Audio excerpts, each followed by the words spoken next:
Turn one soul ring. So do you watch, do you use any streaming services to watch shows or movies? Netflix. That's it. Do you watch, what was the last thing you watched? Anything like new? Do you watch BoJack Horseman? No, I think you've asked me that before. I think I have. Yeah. It's BoJack Horseman is one of my favorite shows. I really like how they really talk about like mental illness, and there's actually like getting past them being anthropomorphic animals that are walking around with humans and stuff. Like some people are like, oh, I can't get into that, and it's like, but that I get it. I find that sort of that because we've all heard that before. It's usually from our parents. That it's just like it's tiresome, right? Yeah. It's just like give it a chance, and then they can create kind of jokes from that as well, which kind of like leads into the humor of the show a lot. Yeah. But it really actually hits a lot of true to life feelings for a lot of people, and some people actually might be surprised at how much this delves into things like depression and addiction, and then other things like even dementia and stuff. So they really have a lot of good things to say in the show. And the show is coming to an end with season 6. I have watched the first episode of season 6. And season 6 is releasing in 2 parts this year. So the first part's out now. Second part is out, I think, in December. And that's the end. Oh, and there's new Rick and Morty coming out, which I'm really looking forward to. Rick and Morty is another good one. Yeah, that's a fantastic show. Too bad it's not on Netflix. Super well written again. Just like you got good talent there. Yeah, my favorite episodes are the reality or the alternate reality TV episodes. I love those. Those are the best ones. I have a friend who hates those. Yeah, it's like how is it like is it like a flumbus? Plumbus. How is a plumbus made? Yeah, it's so good. Or then they're in like the hospital, and Morty's staring at that woman, and then she just like disappears, and she's on the game show. Yeah, it's like just don't go near that coffee machine. Yeah. Yeah, that's really good. Or they go to that like it's like a Rutgers type store, like game place, and they plays and like Morty like puts it on, and it's like an entire life. Yeah. That you live. He's like, oh god, yeah. He like comes out of it. It's like wow, 55 years. And then Rick plays, and he's like, he's taking him off the grid. Yeah. Wow. Yeah, it's like, so you beat cancer, and then you went back to work at the carpet store. Yeah, it's good. It's good stuff. That's funny. Anyways, that's about 3 minutes and 30 seconds of some solid non-magic content. So we're gonna let's get to the show. Yeah. The Turn One Soul Ring podcast show. We talk about magic. We do. I'm Kevin. And I'm Eric. And we don't have special guest Rylan on the show today, just in case anyone was wondering. Just us. Just us. You'll have to, I don't know. Yeah, you're just going to have to grin and bear it. Yeah. And keep listening. And give us a 5-star review. There also, you go. Please. Can't forget that.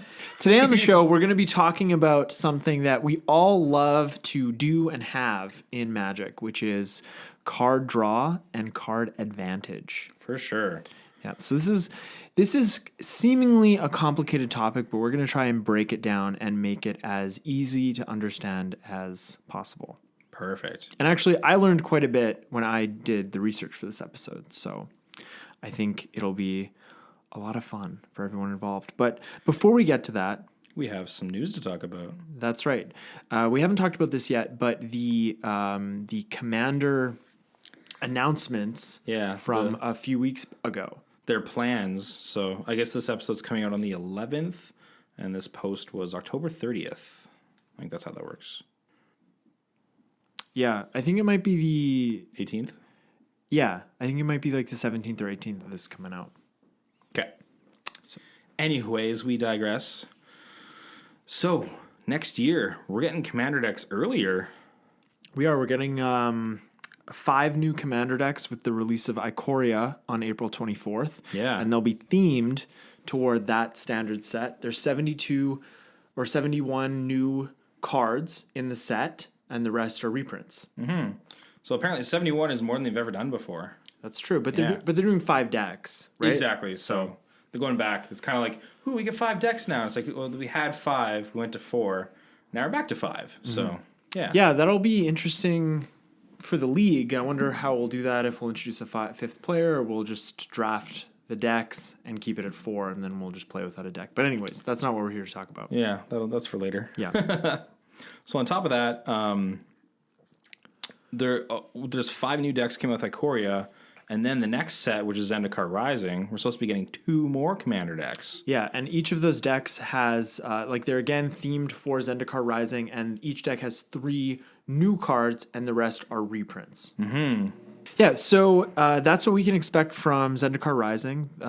Those will also be themed with the set, which I'm looking forward to seeing these plans for these decks. You know, yeah, it's definitely different. One of the things they say is kind of as an example, if they were doing these planned decks when Kaladesh came out, they would have had, like an energy commander deck, which could have been cool. So, yep, definitely.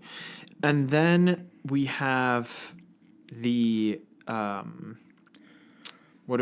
product, the Commander Collection. Right. I was gonna say spell book. Pretty much, that's what it is. Mm-hmm. Yes, so it's a collection of 8 reprints, all green. So it's Commander Collection green. Mm-hmm. And then you can get it in foil and non-foil, which I really like because the spell book, you got a random card in foil. This way you can, if you want to spend more for the foil, you can just get the foil. I really like that they're doing that as well. Yeah. Some people don't like to spend more on the foils, some do. Which is which is great because you can people can all those cards, get exactly what they want, and they can spend accordingly. Yeah, so that's really, really good. Yeah. Do you have any green cards off the top of your head? Well, I think should be in here. Yeah, I think Sylvan Library would be great. That's up to like $40-$50. 40. I think it's like 50 Canadian now. Yeah. Of course, Survival of the Fittest. That one also needs a reprint. I would love Oracle of Moldaya. Yeah, that's a good one. That's like a $40 card for sure. That'd be a great card with some new art. That'd be very nice. Like even Tooth and Nail. Like I don't play Tooth and Nail, but that's a great commander card. That's a great card. Good finisher. It's getting up there. Yeah, for sure. Even like Heroic Intervention. Like that's not an old card. But it's like that card is gonna be $30 in the next year. Yeah, because now that it's in Pioneer, I think the price is going to go up as well. Totally. Yeah. And then Big Boy Craterhoof. Craterhoof needs a reprint. Could get a reprint again. Man, I was down to $10 when MM17 came out. Yeah. And now it's like back up to $35. I know, it's crazy. I was kicking myself because right before MM17 came out, I bought a Craterhoof from its original printing and I paid $30 for it. And I was like, man, I should have waited. And now I'm like, it's fine. It's fine. It's back there anyways. Yeah. Full circle. So, that would be another fantastic reprint. And I'm sure there's quite a few more that we're missing. I mean, Guy's Cradle, not a green card, and it's reserve list, but still, that would be nice. It would be nice. A functional reprint. Actually, even like, is Itlamok up to like $10-$12, I think? So. And Ilamok's just going to go up in value. It is. Because of Commander. So even getting one of those wouldn't be bad. Mm-hmm. Yeah, for sure. Yeah. Yeah. After that. Yeah. More products. Yeah, there's so much products coming. No, we're not even into Q4 yet. Oh, boy. Mm-hmm. So Commander Legends. Yes. So this is interesting. It is really interesting because it is a draftable set. It's 20 card booster packs. There's a foil in every pack, and there's 70 new legends. Mm-hmm. And you get 2 legends per pack. That's as right. well. Yeah. Yeah. I mean, I'm excited. My only worry is that you're creating a set that is draftable, but is geared towards Commander. And those are 2 very, very different formats. And many times a card that's good in Limited is not good in Commander. That's my only worry about the reprint equity they're investing into this set. Mm-hmm. That's all. Who knows?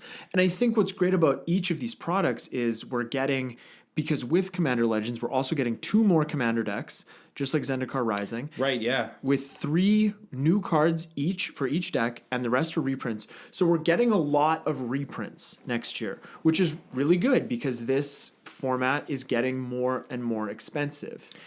Even cards like a Felwar Stone. Yeah. Right? Like that's like a almost $5 card now. Thought Vessel. That's a $12 card. Doesn't need to be. No, it's not right. Yeah. That Thought Vessel is $12. No, it's really not. I really like that card. It's too expensive. Yeah. Yeah. Yeah, that's actually a really good point. I didn't really correlate. I was hoping just because it's going to be for Commander, there's just going to be a lot of good Commander cards, but I could see them powering down things because it is going to be a draft format. So absolutely, and we all want, when a new set comes out, we don't just want to open packs, right? Mm-hmm. We want to play limited with the set. Yeah, but there are restrictions with limited because we want to have a good limited format. We don't want to have a Masters 25 limited format. No, we don't. And Masters 25 also wasn't a good reprint set. So they did they pooped the bed on that both ways. But that is it's very intriguing though. It is. Regardless, I'm very interested to see what they're going to do, and it is a 36-pack booster box, so it's like your Battle Bond or it's like your Conspiracy and Conspiracy 2. There was a quote I just wanted to read out from their original post. So these cards can be from anywhere in space and time in the multiverse and are legal in eternal formats like Legacy, Vintage, and Commander. It is larger than a normal set with oft asked for Commander reprints and new cards alike. Tons of beloved planes and characters are represented, plus many new ones too. Oh man, what are they going to do with lands, this? The lands. Yeah, I do like how they say it's large and normal with oft asked for Commander reprints, right? So they hear us talking about we want more reprints, and so they're hopefully going to throw a bunch in here. Yeah, Ristic Study would be nice. Yeah, that is a card that will probably go from common to rare. Yeah, but even a reprint is nice, and it's not it's not a good draft card, but neither is Smothering Tithe. Yeah, and that's a great card. That's a great Commander card, and it's also good. If this is a success, then I think it's also good for Standard because then maybe they won't be printing cards into Standard that are for Commander, and maybe making Standard a little bit more Standard centric. And just sort of being able to, like Modern Horizons, being able to print sets for formats. For formats, totally. Yeah. Yeah, and obviously we don't have more information on this kind of set. Because this is coming out this time next year. Yeah. Yeah. So it'd be really interesting to see, I'm guessing if we still do 3 packs, you'll be making a Brawl style deck, 60 cards. I'd assume because you're ending it with a regular draft, you end up with 40 cards that you draft. With this, you're ending up with... I didn't do the math before 45. Well, you get 45 cards from a regular draft. If this is a 60 card pack, you'd be getting a 20 card pack. You'd be getting 60 cards in the end. But you still want to have leftovers. You don't want to just jam all those cards into a deck, right? Right, so, because with a limited deck, you have it's like a 22 card, 22 spells, and then the rest are lands usually. Yeah. It's somewhere in that neighborhood, depending on what kind of deck. I wonder if we will have a 50 card deck or something. Yeah, that'll be interesting to see. They said it was fun, but of course they also said that when they were internally testing Brawl. But anyway, Conspiracy was a great draft. Environment, and you're using the command zone in that environment. You don't have a commander, but with this, with all the legends, I assume you're choosing a commander to represent your deck. Another interesting thing, and I was talking to Riley and Trevor about this, are the same stipulations going to exist for color identity? That's the really difficult thing about doing a draft like this. Because you could really get hamstrung. Yeah. And it seems like Magic more and more wants to avoid feel bads, which is I totally agree with that approach. But if the same rules apply to Commander that apply to this draft format, then you could really get, it's not like you can splash, right? You can limit it. And also, does the singleton rule apply? That's another thing about drafting. Because you're obviously going to be seeing the same cards. Yeah, so these things are sort of, I'm concerned about these things, and and as we get the rules for this, and as the cards get spoiled, we'll see. But I'm sure I'll draft it regardless, just to see what it's like. Brand new thing. Yeah. Definitely want to try it out. Mm-hmm. Yeah. Yeah. So yeah, we'll see what happens with that, and yeah, that's sort of what we're looking at next year for Commander products. So us being all Commander players, Yeah. there's lots of good news on the horizon. There's so many new products coming out. there's almost Hopefully it's not like too much. yeah, yeah, that's the thing. Hopefully we don't see, like fatigue, but also with all these products, I have a very hard time believing that we're not going to get the kind of reprints that we need. Yeah. With it's 5, 2, and 2, and then a whole Commander set, and with this green product as well. So Yeah, if you shit the bed with all these reprints, like that's a lot of that is a lot of reprints. yeah. And even if they spread it out, because like there's a lot of reprints that that need to be made that are like your Fellwar Stones that are like $5 cards that need a good reprint, or like Arcane Signet from the Brawl decks, like that's a $10 card, and that you'd never be wrong to put that in a 2 or more color Commander deck. Oh, totally. And so we just need more copies of that out there. For sure. Yeah. So yeah, we will we'll be waiting with bated breath, but it's nice that we only have to wait until April for the next Commander product. Yeah, it's actually pretty interesting Because it does I think we've talked about this before, and I don't think 2 Commander products a year is too much, like 2 sets of 4 decks, they're sort of, and Wizards does this, right? They sort of like, it's like something's going well, so let's just throw a ton of it at the players. Right? And it's like, okay, it's too much, and then they're like, okay, we're gonna completely stop doing it, right? And there's like there's no happy There's in between. there's no half measure. Full bore It's or all nothing. So we'll see what happens, and that's really all we can do. That's all we can at this point. That's right. So let's move on to the main topic of this episode, which is card draw and card advantage. What, Kevin, is card draw? Well, card draw is drawing any number of cards from your deck. This doesn't always mean card advantage, of course, but we'll get to that. For sure. There's a few things about card draw. I would consider a tutor effect a form of selective card draw as long as the card you search for ends up in your hand. Yeah. Because you still are drawing a card out of the deck. Exactly, yeah. And the same would be true for I'll just I'll save that one for later. So card draw is I think the less complicated of the two, card draw and card advantage. Because it's just drawing a card into my hand. That's right. Yeah, very straightforward. Yeah. But it is something that is very important to playing the game, and it's something that we all want our decks to do to kind of function properly. Totally. We are getting a card draw every single turn. What happens if you didn't even get a card draw? Yeah, that's not a good Magic life. So drawing more cards than the regular stock amount of one each turn usually means card advantage over an opponent or our opponents. Mm-hmm. And that'll kind of lead us into card advantage. Is there anything else you wanted to say about card draw? I think that's about what card draw is about. Yeah, it's pretty straightforward. Yeah. And it could be like, tutoring for a if you like rampant growth. Yeah. I don't know if I'd consider that card draw because the card's not coming into your hand. It is coming onto the battlefield. But, it's a 1-for-1, so it's not card advantage either. So it might be closer to card draw than card advantage. That kind of a thing. That one's a little tough. It is a little tough. So we'll just leave it there that it's a little tough. Yeah.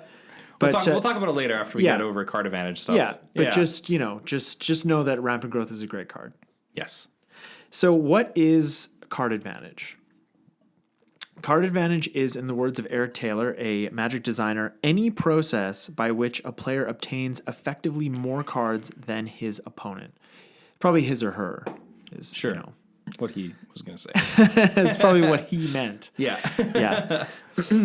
So that quote, that may sound a bit vague, and we'll try to fluff it out, expand. Exactly. Yeah.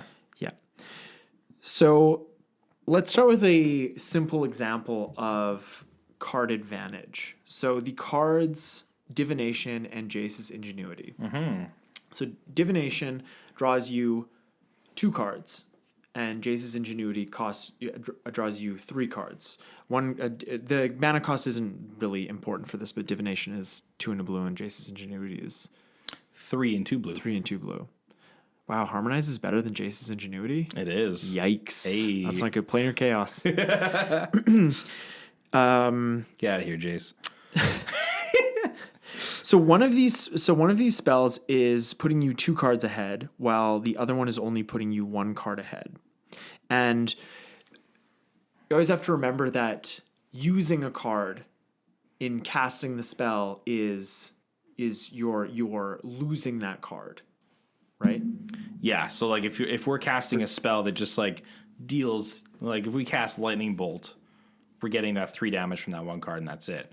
But if we have a card that just says draw a card, we're not really getting... You're not getting card advantage. You're not getting card advantage. It's card draw. From that. It's card draw. Yeah. There's no advantage over it. Right. Yeah. And so with Divination, you're drawing 2 cards, but you're only 1 card ahead because you had to spend Divination to draw those cards. So you are spending that card. That's part of the cost, technically. Yeah, and with Jace's Ingenuity, you're 2 cards ahead because you're spending Jace's Ingenuity, but you're drawing 2 cards. Yeah. Or 3 cards. It draws 3 cards. right? So 5 mana, draw 2 3. more in total. Yeah. Yeah. Which is something that before, I didn't really think of things that way before, like that you're spending a card. Like, of course, playing limited, it's like thinking about 2-for-1s and 3-for-1s. Of course, I thought about that, but in terms of card advantage, I didn't really think about it that way before. It's like I knew it, but I didn't sort of think of it in that way. Yeah. Yeah. And that's also why cards, one of my more favorites of recent Chemister's Insight. Yeah. Because it has the jumpstart mechanic. So we're paying 4 mana, yes. But we're getting rid of this 1 card to draw 2 cards into our hand. But later on, when we jumpstart the cast again, we do have to discard a card, but then we're getting 2 again. So you get your +1 card per advantage each time you cast that card, and we do get 2 casts out of it. Yeah, and that's another thing that's really great about the adventure mechanic, because most of the time you are getting a 2-for-1, right? Because if you have Murderous Rider and you destroy a creature or planeswalker, that's a 1-for-1, but then you get a creature off of it, which is a 2-for-1. Like, it's 2 cards in 1. Yeah, because you are doing 2 things with that card. You've gotten 2 abilities out of it, or a permanence. So, yeah, totally. Yeah.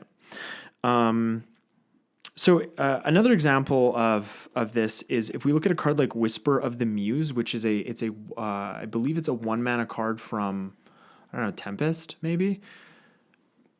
Maybe, no, I don't think, it has buyback, so it might be from Exodus. Anyways, it's 1 mana, target player draws a card. Yeah, Tempest. And it has buyback for 3? 5. For 5, yeah. Oof. Yeah, 3 would be good.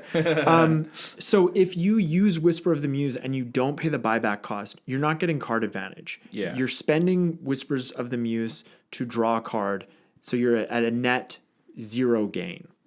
But if you spend 1 and then pay the buyback, then you're basically not getting any disadvantage at that point. You had to spend mana, but you're drawing a card and you get to keep Whisper of the Muse. So you're just +1 card at that point. Which is why buyback is so powerful, especially if the buyback cost is only paying mana. Yeah. A lot of the best buyback cards make you pay more than just mana, like Constant Miss, where you have to sacrifice a land. Yeah, for sure. And this is something that I didn't really think about when I first started playing the game, is that card advantage is more than just about the cards in your hand. Yeah, for sure. Also, I just wanted to note a couple cards before going on to that part.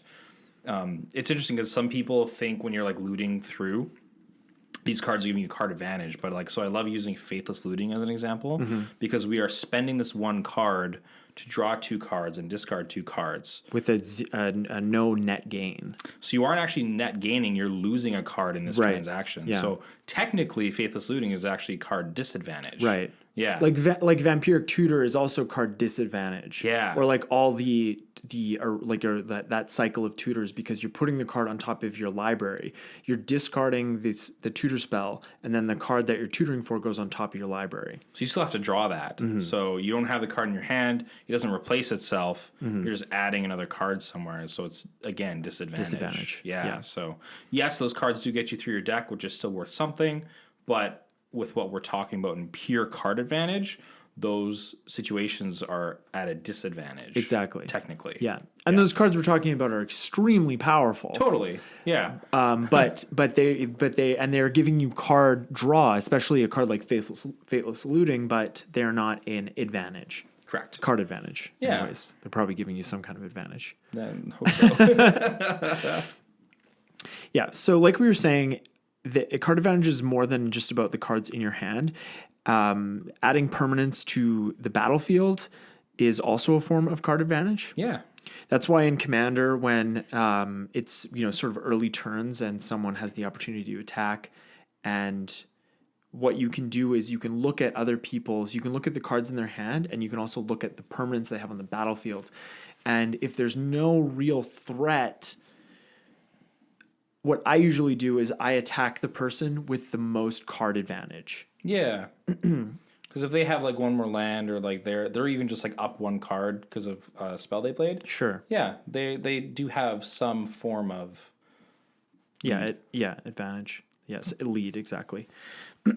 So a card like Explosive Vegetation is a good example of this kind of adding permanence to the battlefield and giving you an advantage, because you're spending Explosive Vegetation to search for 2 basic lands, and they go right on the battlefield. So you're spending that card, so you're at a disadvantage. So that's gone, but you're at a net gain because you put 2 lands on the battlefield. Yeah, giving you advantage. In a way, you can say it's a 2-for-1 for yourself. Yeah, because that one card's turning into 2 cards on battlefield for you. Mm-hmm. Yeah, exactly. So, with the idea of card advantage, we should also talk about card disadvantage, and we already talked about like the tutor effects and that kind of thing, but in terms of creating card disadvantage for our opponents, yes, is what I'm getting at. So a card like a Wrath effect, like a Wrath of God or a Damnation, if you're spending that one card to remove 5 or 10 or 15 of your opponent's permanents from the battlefield, that's giving you card advantage. Big time. Mm-hmm. You got rid of a whole board of other people's stuff just for that one card that you cast. Mm-hmm. Yeah. Yeah. And you can also kind of think about card advantage or apply it to the number of cards in a player's graveyard. Yeah. So if they have... You can look at it a couple of ways. So if they have more cards in their graveyard than you have or than anyone else has, then that is... So they may have card advantage, but they also may have card disadvantage. Because if they have a lot of cards in their graveyards and therefore not a lot of cards left in their deck or hand, they'd be at a disadvantage, especially if they don't have a way to get them out. Totally. But if they're using a deck where that their graveyard is essentially part of their hand, then they're at a huge card advantage. Yeah, so you really got to watch out for that, because there are those commanders that are looking to use the graveyard. Like Marin. Yeah. Yeah, or Carador. Carador is a big one. Mm-hmm. Yeah. So just because they maybe only have like one creature or something on the battlefield, but their graveyard's kind of stacked, like that again is a big advantage for that player. Mm-hmm. Yeah. So in terms of Commander, which is what we like to talk about most on this show, is a situation that would create card disadvantage or... Well, card. Let's play through a little hypothetical scenario. So if Eric, you cast let's say you cast an Oko Thief of Crowns. Sure. Right. It's it's on everybody's mind. Let's just talk about it. My favorite new card. Yeah. Yeah. So you cast that, and then I counter it. I just hard counter it. Counterspell. Good old counterspell. Get out of here. So you and I are both down a card. I tried to cast a card that I want to get on the battlefield, and yeah. you're like, I'm going to use my other card to get rid of your card. That's right. So we're both down a card. I didn't use Arcane Denial, just hard countered it. Yeah. So then, Johnny and Timmy, they're both at an advantage because they didn't have to use any cards. So they're just sitting there. They're just sitting there. They're happy that I did that. Yeah. But they are still at a card advantage. Just if all things being equal. Totally. Yeah. Well, being equal before you cast Oko. I don't know why you had to cast Oko. I mean, did you see how It's good even that good card in is? Commander. Like, Yeah, it's just good. It's a good card. Yeah. Oh my goodness. So, And also just on the note of like Oko, this is why in Commander, like Planeswalkers can be very powerful, and you can kind of give them their own rating as well. Because this is another card. Once you cast it, it's giving you extra value every single one of your turns. Mm-hmm. Yep. So I always like to put the ones that like either draw me cards. Like, there's a lot of Jaces that just draw you an extra card, which are decent even to have out for a couple turns. Mm-hmm. Or if we have like Elspeth +1, you get 3 1/1s. That's some good card advantage. Exactly. Yeah. So we're gonna get even more complicated with card advantage. We're getting into the thick of it. We are. We're gonna talk about dead cards and blanking cards. So if you Blanking or blinking? no, it's blanking. It's blanking. So if you've ever been playing a game of Magic and you've gotten too many lands or you've mana flooded, as we like to say, Our second league game for me. that's right. Yeah, you did not too much that game, but you came back and you're in the lead, which is all that matters. Yeah, like it doesn't matter what happens during the game. All that matters is that you're winning, Sure. right? Yeah. That's what we're supposed to tell kids. Just always be winning. Yeah. ABW. It's like sales. ABC. Always be closing. There you go. So, yeah. If you've ever been in that scenario, especially if the other player is also experiencing the same thing, you know that Magic games can often reach a point of a stalemate scenario. Yeah. Where you're both drawing cards each turn. You're in top deck mode. Right. Or nothing is, you're not drawing anything that can impact the board. Yeah. And, once when you're playing a game, once you have enough mana to do what you want to do, extra lands can become dead cards. So those cards no longer impact the game, and therefore you can't really count them towards your card advantage. Mm-hmm. So even if you have enough lands on the battlefield and you stop playing your lands, and to your opponent, it clearly looks like you have cards in your hand, and they don't know that they're dead cards, but they are. So you can play them, you can keep them in your hand, but you can't count them toward cards that can make an impact on the game. Yeah, when you're not drawing playables, as I like to say, is something that creates you value. Yeah, it's just not any card advantage for yourself. Exactly. Yeah. So blanking one or more of your opponent's cards is a way to gain virtual card advantage, and you turn them into dead cards. So this kind of thing would be like if I had 2 1/1s, and Eric, you had a 3/3. 3/3 elk. 3/3 elk. Yeah. Right. I wasn't even going for like the Oko thing, but yeah. So in that scenario, Eric has 1 card on the one, he has lands and everything, but he's got 1 creature on the battlefield and I have 2. So it would seem that I have the card advantage in that scenario, but I cannot attack Eric and have a favorable outcome to that combat, because he can block with the 3/3 the first time, kill one of my 1/1s, I get 1 damage through, and the next time around it's the same effect except I don't get 1 damage through. So in those situations, I'm just like up a permanent. Right. And so those 2 1/1s are dead cards, even though permanent wise I have more on the battlefield. Yeah. So that is a way to gain virtual card advantage. Like seemingly you don't have card advantage, but you actually do, because it just doesn't make sense to trade. Totally. In that particular scenario. So another example of this is playing a particular strategy that blanks cards in your opponent's deck. So if you know your opponent is going to play like a discard spell, like a Mind Rot or a Wrench Mind, then you could play a strategy where you just empty your hand, right? Like you're playing like a Hazoret deck, and you just completely empty your hand so they can't get you with any of that kind of stuff. Those blanking the effectiveness of their cards actually doing something to you. Those become dead cards, and you have more card advantage. Exactly, yeah. And a scenario like Thoughtseize or what's the other one? Inquisition of Kozilek. Thank you. Those cards don't create card advantage because you're spending your Inquisition to look at my hand, and then you're removing a card. I guess in terms of Inquisition, though, that has a mana cost stipulation, right? Yeah. Is it 3? Yes. 3 or less? Yeah, so... which I guess makes sense for the set that it came out in, because otherwise you just pick the Eldrazi. You would, yeah. Right? So, but yeah, that doesn't create card advantage. And oftentimes, Inquisition is a strictly worse card because it can create card disadvantage for the person casting Inquisition. I've been in that scenario several times. Oh, totally. Not in, where when I go against... there's no targets. I see a Tron land, and I'm like, well, my Inquisitions are infinitely less good. Yeah. So, those are all ways to create a to blank your opponent's cards and gain virtual card advantage. Mm-hmm. Put you in a winning position for the game.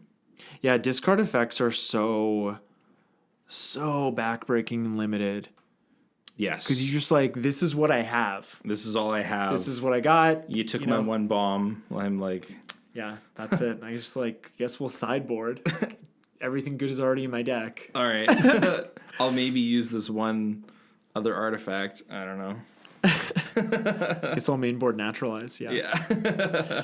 So the next category we have here is reducing the risk of dead cards. You can earn virtual card advantage by avoiding dead cards or finding a use for cards that might otherwise be dead. So let's imagine a game that has gone on for 20 turns. Neither player can get much of an advantage over the other. Neither player can get much benefit from any land beyond the 6th or 7th. We'll use the Johnny and Timmy again. Yeah. So, because it's, what is it? Were we talking about this recently? We were, yeah. Like the unset legends? Yeah. Is Johnny the combo player? I think it's Timmy combo player and Johnny tournament grinder.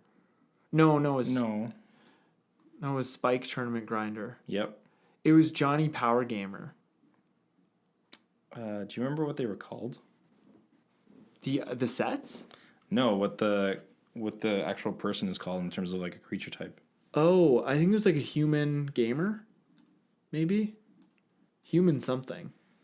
Why are you just doing like a card kingdom search? Or gather. A gatherer. Yeah. Timmy power gamer. Yeah. And Johnny is the combo player. Yeah. Okay. Yeah. And Spike's the tournament grinder. Yep. Yeah. Anyways, so Jesus. Oh boy. So Johnny is sitting there getting frustrated with every useless land he's drawing, while Timmy, on the other hand, is using his Merfolk Looter to draw a second card each turn while discarding a useless land card. He's really being a power player. Yeah, he is. Well, that's what Timmy's do. Yeah. So this is making Timmy's turn way more impactful and way more impactful than it would be with only one draw, and of course way more impactful than what Johnny's doing. Totally. So the Merfolk Looter is not giving Timmy card advantage, but it is giving him virtual card advantage by helping him avoid dead draws. Totally. And Merfolk Looter is, what is it, like 1 mana, tap, draw a card, discard a card? I think so. I think that's it. I'm gonna say that's it, and we're not gonna check. Yeah, it is 1. Actually, you don't have to pay. You just tap it. Yeah, I think. Is that what you said? Yeah, that's what I said. The record will reflect that. Yeah. So something always good to keep in mind is, this is going to some hints for like new players and stuff. I always see a lot of people like once you draw land and stuff, you always play that land. Now that can actually in some situations be the wrong thing to actually do. Definitely. Yeah. This is also good for like if you're going to be going out and playing some limited, or also just playing like some sort of constructed on top of just commander. Yeah. Because when you're drawing cards, this is a card game where you're versing somebody. So if you don't just keep playing out all your lands when you have 6 or 7 already, and you know you can't play anything bigger, it's a way of bluffing to your opponent as well. Yeah. A lot of people forget about that, and that's something that I do try and keep like on top of. Yeah, if you don't need to play it. If you don't need to play it, don't play it. Because then people may think there's something in your hand that you can use to respond to something. Mm-hmm. Yeah. Yeah, and it'll change the decisions that they may make. Totally. And then with our example of Johnny and Timmy there, again, if you keep those lands in your hand, once you get one of those pieces in your deck that can loot, you're going to be using those lands, which are dead cards, to loot through your deck just to get more stuff. Yeah. So it is an added thing. Just don't always play your lands sometimes, because it can be to your advantage to just keep some in your hand. Yep, for sure. And, you can use a memory tool to just remind yourself to play a land. Yeah. And also, in most limited scenarios, though it is competitive, you can, I've been in many situations where people will they'll pass the turn and be like, oh, I forgot to play a land. It's like, it's fine. Yeah, right. It's all good, man. Just Go play, for it. play the land. I'm going to be like, judge, We're not a MCQ or Mythic Championship or anything. Yeah. We're just at a game shop. Yeah. The only way I'd probably do that if it was rude or something. Yeah. But probably not even then. So I think that about covers the basics of card draw and card advantage. Yeah, there was something I wanted to ask you about, the phases of your turn. So when you untap, upkeep, draw, your draw step, does that draw trigger, does that go on the stack? Can anyone respond to that? Do you pass priority when you draw that card? No, I didn't think so. Yeah. So somebody can still do something on your draw step. I do this. Mm-hmm. So you would draw the card still, but then they can have an effect to look at your hand and discard a card or something like that. After you draw the card? Yes. Because how your draw step works is at the beginning of your draw step, you draw a card. Right. And so if something is on your draw step, yeah, the effect will happen after you draw the card, because the card draws at the beginning of your draw step. So someone can respond to the end of your draw step when you move to your main phase. That's what they're responding to, because when you move through phases, you pass priority. You do, but there's no priority passing in card draw. So it's still just on your draw step, I do this. There's no technical There's no difference between draw and main? There is. But on your draw step, there's no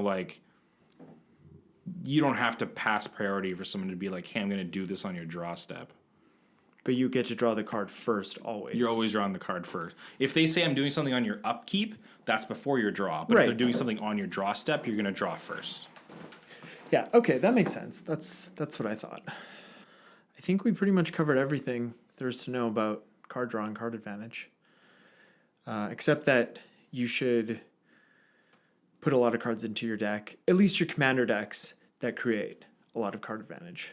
Yeah, that's always a piece of your deck that you want to forget about. Mm-hmm. There can be so many times in games where you're just stuck top decking, and that's the worst feeling. Totally. Yeah. You want to keep the curve as low as possible, and you want to have a lot of card draw spells. Even if you're digging through your deck, it's a lot better than just drawing a card every turn. That's it. That's all I got. And when I'm building decks, I create a category for card draw. I don't create a category for card advantage. Yeah. But a lot of the cards that create card draw also create card advantage. Correct. Yeah, they could just be I would put Faithless Looting into a card draw section. Me too. Or I would put Brainstorm into a card draw section. Yeah. So some of those give advantage, some of those give disadvantage, but they're still both drawing cards through your deck. Mm-hmm. Yeah. Which can, create situations to give you card advantage. And like we said, board wipes are card advantage in most cases. In most cases, you're getting rid of at least 2 or more permanents. Yeah, totally. So, yeah, all those are very good things and should be paid attention to. Man, Merfolk Looter. When was the last time you thought about that card? Masters 25. Oh, yeah. That was in there. Did you draft that set? I don't remember. I might have done one. Yeah, but I don't remember. I think I did one. Okay. I tend to do that with the master sets. Just get one in. Yeah. Yeah. For sure. Yeah, I'm really interested to see what they're going to do with the like Commander 2020, the whole thing. I don't know how I feel about like the 2-deck model. Yeah. Right? Because it's like, do you play those decks like against each other, or do you like get the Zendikar decks and wait until Commander Legends and then play all those decks together? You know what I mean? It's just like a strange number to choose. Like maybe they thought 4 would be too much. Probably. And they were probably right, but yeah. It's sort of like 2 isn't enough, So but I don't know. Like you can't do like 4 and 4 and 4 like every single set release. I don't know. Seems like a lot. Yeah, no, I agree. It does seem like a lot, but I'm not sure. Like we were saying earlier, I think this is like them just throwing. It's like they're throwing spaghetti at the wall and seeing what sticks. And Commander has stuck, so they're like, okay, well, let's just do this. It's right. Like they took like 3 years of products and crammed them into 1 year. It's also interesting because they went down to 4 decks. On top of going up to 5 decks for the new Commander product, it's coming out sooner. Yeah. And we're getting more decks on top of the 5 Commander decks. It's like... And are we not going to get, like... So is this going to be, like... So is, like, April going to be the new time for Commander decks? Because if they're having Commander Legends come out, at the time... Well, no, that's, like, December. But they'll have, like... Zendikar Rising is, like, the summer-ish set. Yeah. The spring set. So... No, it's the summer set because Ikoria is the spring set. Anyways, Ikoria is April. Yeah. So July is Zendikar. Yeah. So like we're not going to get a Commander product like we've gotten the last couple of years in August. Yeah. So we'll get it in. So I guess I don't know. I think that is gone. I think so. Yeah. Yeah. And in its place is now like, hey, you get Commander stuff at the beginning of the year. Mm-hmm. And then little bits and pieces here and there. And then they can fill in that August slot with some other supplemental... Well, they're still doing core sets, right? So that's like core sets like July time. Right. So not that has anything to do with Commander, but I'm just saying like, how many products can you expect people to, but yeah, we'll see what happens. I'm skeptically hopeful. Let's say that. That's a good term for it. Yeah, but at the end of the day, when it comes to like a new set, I pretty much just like beyond the Commander product, like the pre-con decks, I pretty much just buy the singles that I want to put into my Commander decks or like Modern or Pauper. Yeah. And then I don't really, any packs that I get, they're just from like entry or prizes. Totally. So whatever blows your hair back. It's nice that they're putting so much attention on Commander, and I hope they use the reprint equity wisely. Yeah, because they did say that hey, Commander's growing. It's a lot of entry point for players, so they kind of are showing that they want to support that. And then they're also listening to us being like, hey, we need more Commander reprints. There's these cards that are too expensive. Mm-hmm. Please help. Yeah, I hope they reprint Ancient Tomb again. I don't have it in enough decks yet. And it's also good for Wizards because it's a way to just, like, we'd be buying more products straight from them if they just keep reprinting these cool cards. Mm-hmm. It's also just more products for us to play with Commander. So yeah, and a lot of these cards are only played in Commander. Totally. So it's a great way for them to reprint cards that don't really affect the secondary market, and players will buy the sealed product. Like Rhystic Study, no one's investing in Rhystic Studies. No. Maybe like foil Rhystic Studies, but sure. Yeah, whatever. So like that's a great target for a reprint because that is a card that's like $30 and it's a common from Prophecy. Doesn't need to be that expensive. Doesn't need to be. So yeah, I think from that perspective, it's a good thing. Yeah. As long as they use the equity wisely. And again, I'm worried about a set made for draft. That's for Commander reprints. So, but like Battle Bond had a few good ones. It did, yeah. And them doing that doubling season, that'd be a good green card for the. Yeah, we forgot about doubling season. Forgot about doubling season. For sure, that would be really good because that's back up to $60. Yep. Yeah, it didn't even go very low, hey? It didn't. No. And it only sees playing Commander. Only Commander. Yeah, It's that high. That's just It's incredible. gotta get another reprint. And how many decks is it really in? Yeah, right? that Like too. if we look at like, I mean, you know, I know we can't really look at like tier 1 decks. If you go on MGG top 8, there's no data for Commander. You can't. Yeah, there's just nothing. It's just dual Like, Commander. Yeah. that you can find data for. But you know that card is so expensive, and it sees play in that one format. And in we've got like Super Friends decks Yeah. is where it's the most popular. Yeah, because that's the best home since you Ultra Planeswalkers right away. And those But decks then are there's already also- so expensive to build. Yeah, and then you're putting this card in there as a more expensive. It's like a 4 or 5 color deck, right? You play with the Traxa as your commander. Yeah, 4 colors. Yeah. Chain Veil just keeps going up too. Yeah. Yeah. Yeah, that'd be another good reprint. Chain Yeah. Veil. Not a good limited card though. No. Neither is doubling season. But WC, like, also token decks could see it, and then if you're doing like +1/+1 counters, like I have a doubling season in Animar. Yeah, for sure. Yeah. why not? Yeah, I put that doubling season that I opened in Omnath, Angry Omnath. Oh yeah. So it's just, and yeah, I don't even run that many Ooh. planeswalkers in that deck. Another good reprint would be not a reprint, but finishing the Battle Bond land cycle. Yes. Doing the enemy colors. They could do that. They should do that the draft set. in the Commander Legends. Yeah. Yeah, because those lands are just fantastic. And maybe they should start putting those in the Commander product because they're not like very expensive. You're not They're really made for Commander. the foils. The Battle Bond foils will still hold their value because they're not Yes. going to print foils. So it's like they're still all like I think most of them are still under $10.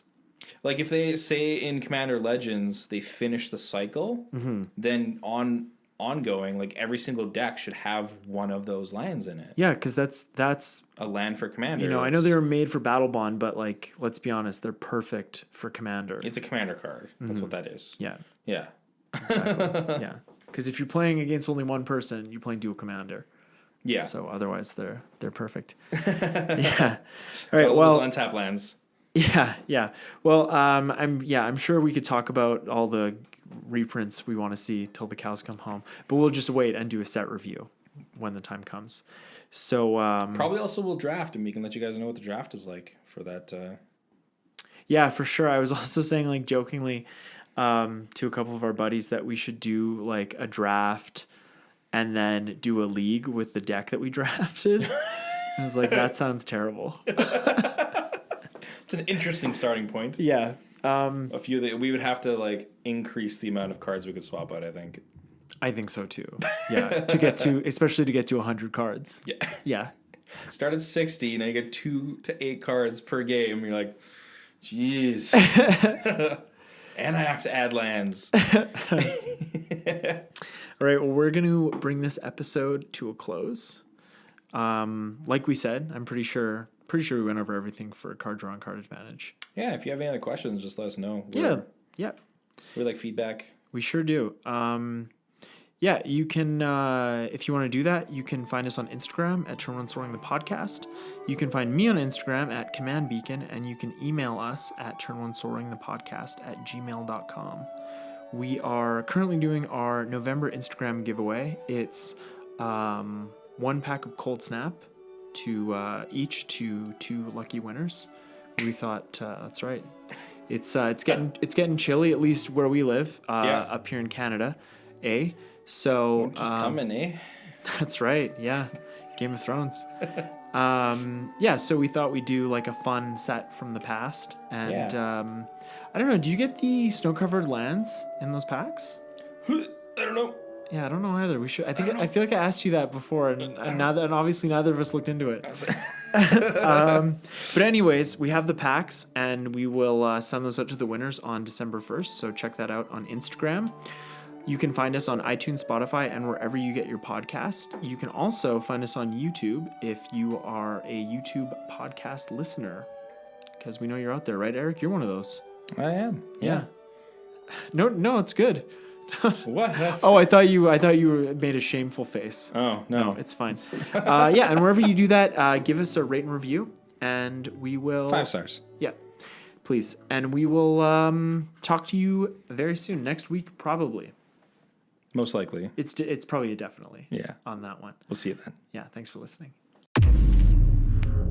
Turn one soul ring.